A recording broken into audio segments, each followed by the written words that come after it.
Ako nga po pala si Freddy Bamba, 48 years old, tubong Makabebe, Pampanga. Pero ngayon nandito ako sa Mabalacat City, Pampanga. Niyakap ko po ang Islam.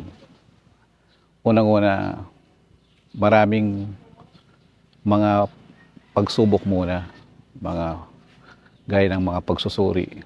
Kasi nakita ko napag-alaman ko sa mga ibang religion na mostly mga tithes, mga patarget, mga pinagkakwartahan yung mga miyembro.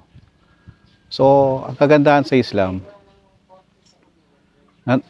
naniyakap ko po nung August, bago pa lang po, sa mahigit 2 buwan pa lang po.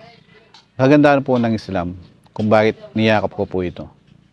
Unang-una sa mga aral na ngayon ko lang naiintindihan, hindi tulad nung dati na natatakot ako sa mga Muslim, natatakot ako sa mga binabalita.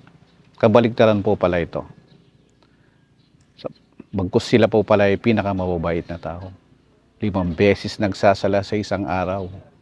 Nito, kaya bilang bagong Muslim na ngayon, nakikita ko yung kaibahan ng aral.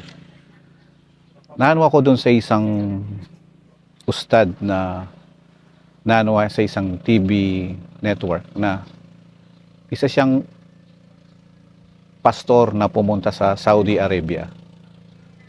Ang mission niya is lahat ng Muslim ay may kayat niya na maging isang religion.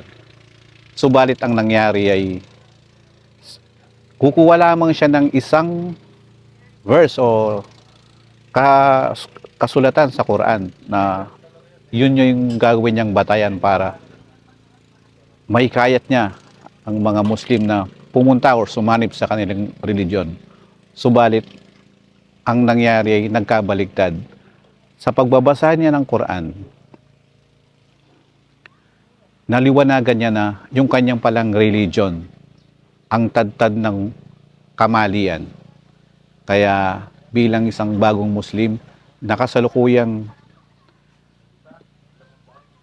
nangangalap pa ng maraming kaalaman. Ako'y masayang-masaya sa pagyakap ko sa Muslim. Siguro, dito na siguro ako mamamatay. Yun lang po.